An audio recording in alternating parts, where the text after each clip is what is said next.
हमारे सामने बैठे हुए हैं मंच पर कि हाँ हम सब भारतीय हैं, ये एहसास कराया है उन्होंने। सारे भेदभाव छोड़ने पड़ेंगे अगर इस देश को एक करना है तो।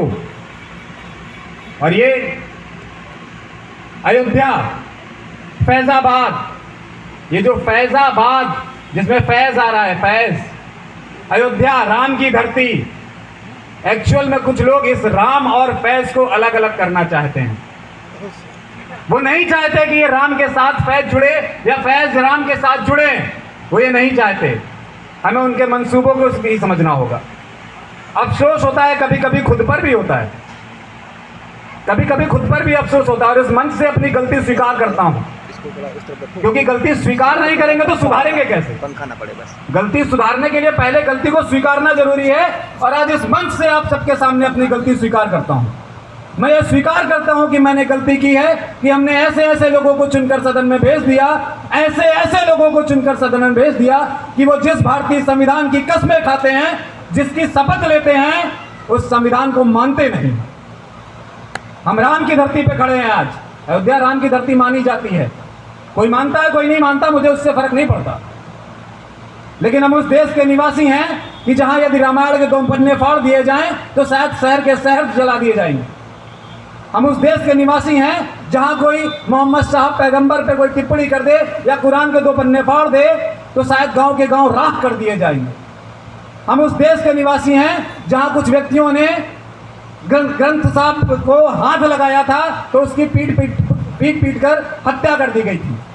लेकिन अफसोस तब होता है जब इसी देश के पार्लियामेंट पुलिस स्टेशन स्ट्रीट के बाहर सन 2018 में एक सभा होती है और वहां कुछ लोग भारतीय संविधान के पन्ने फाड़ते हैं, भारतीय संविधान की कॉपियां जलाते हैं। और ये उनके सामने होता है जो संविधान की कसमें खाकर वहीं पार्लियामेंट में बैठे हुए हैं और उन पर आज तक कोई ठोस एक्शन नहीं लिया। तब अफसोस होता है कि हमने कैसे कैसे लोगों को चुनकर सदन में भेजा है।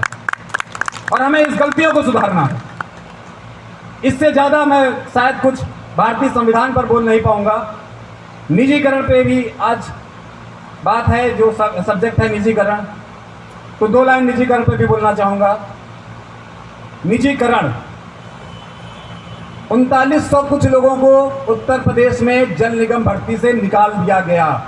और ये वो लोग थे जो इंटरव्यू एग्जाम देकर चयनित होकर नौकरी कर रहे थे। 3 साढ़े 3 साल 5 साल नौकरी की, उत्तर प्रदेश सरकार से तनख्वाह उठाई, निकाल दिए गए। कोई पूछने वाला नहीं है। क्यों? अरे ये तो सरकारी व्यवस्था थी। सोचिए अगर निजीकरण होता तो क्या होता। और निजीकरण पे एक उदाहरण देकर आपको संबोधित करना चाहूंगा। मैं उत्तर प्रदेश की धरती कानपुर नगर से बिलोंग करता हूं। कानपुर नगर वो शहर है जहां ऑर्डिनेंस की 5 फैक्ट्रियां हैं। पूरे देश में 41 यूनिट है ऑर्डिनेंस की, 41, जिसमें से 5 सिर्फ कानपुर नगर में है। जब कारगिल युद्ध हुआ, जब देश एक ऐसी परिस्थिति में था जहां क्या होगा पता नहीं था, कारगिल जैसा युद्ध चल रहा था, उस समय मैं जिस मोहल्ले में रहता हूं कानपुर नगर में, वहां काफी हद तक लोग ऑर्डिनेंस फैक्ट्री में ही काम करते हैं। मैंने देखा है कि किस तरह से उन लोगों ने रात भर 1 महीने लोग घर नहीं आए थे, तबीयत खराब थी, फीवर था, लेकिन रात भर फैक्ट्री में बैठकर उन्होंने गोला बारूद बनाया है। तब जाकर वो गोला बारूद कारगिल पहुंचा है और युद्ध जीते हैं हम। जहां बाहर से गोला बारूद सप्लाई होता था इंडिया के लिए, उन प्राइवेट विदेशी फैक्ट्रियों ने हाथ खड़े कर दिए थे कि हम सामान नहीं बनाएंगे, 2 देशों के बीच का युद्ध है, इसमें प्राइवेट फैक्ट्री का क्या लेना देना, ये उन लोगों का कहना था। तब हमारे आपके गार्जियन ने घर से स्टोव, केरोसिन ऑयल वाला स्टोव उठा कर ले गए थे, घर नहीं आते थे 1 महीने, फैक्ट्री में रहकर काम किया है, तब जाकर कारगिल जीते हैं हम। और आज इस निजीकरण की व्यवस्था में ऑर्डिनेंस की 41 यूनिट प्राइवेट करने जा रही है सरकार। पूरी योजना बना रखी है उनने, उसे 7 भागों में डिवाइड करके प्राइवेट करना है। सोच कर देखिए, एक क्षण के लिए सोच कर देखिए, एक लम्हे के लिए, खुदा ना खास्ता कभी दोबारा ऐसी स्थिति बने कि हम युद्ध की स्थिति में हो, हमारे पास गोला बारूद हथियार की कमी हो और 41 की 41 प्राइवेट यूनिट हाथ खड़े कर दें कि मैं भारत सरकार के लिए सामान या हथियार नहीं बनाऊंगी। कहाँ जाएंगे हम, क्या करेंगे हम, ये है इस निजीकरण की व्यवस्था।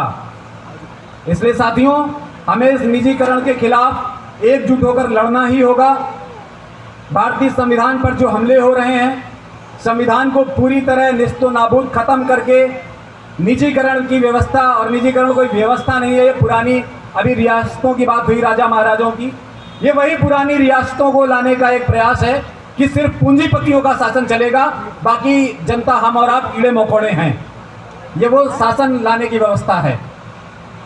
तो माननीय हमारे आदरणीय गुरु श्री शाह नवाज चौधरी भारती सर सामने मंच पर उपस्थित हैं, बैठे हों, उनके सामने मैं ज़्यादा बोलूं ये मुझे शोभा नहीं देता, क्योंकि कभी हम जैसे लोग जो मंच पर चढ़ने के नाम पर जिनके हाथ पैर कांपने लगते थे, आज हम जैसे लोग अगर मंच पर बोल रहे हैं तो हमारे गुरु माननीय श्री शाह नवाज चौधरी भारती सर की देन है।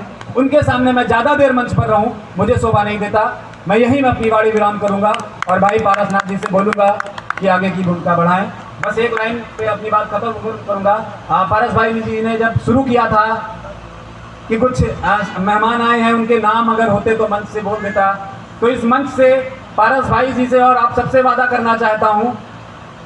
वैसे तो शुक्रिया कि नाम आ गया तो मंच पर बोल दिया गया, उन्होंने याद दिलाया उसके लिए, लेकिन इस मंच से वादा कर रहा हूं, हमारा नाम आपकी जुबान पर आए या ना आए, हम हमेशा आपके दिलों पर राज करेंगे, ये वादा करके जाता हूं। जय हिंद।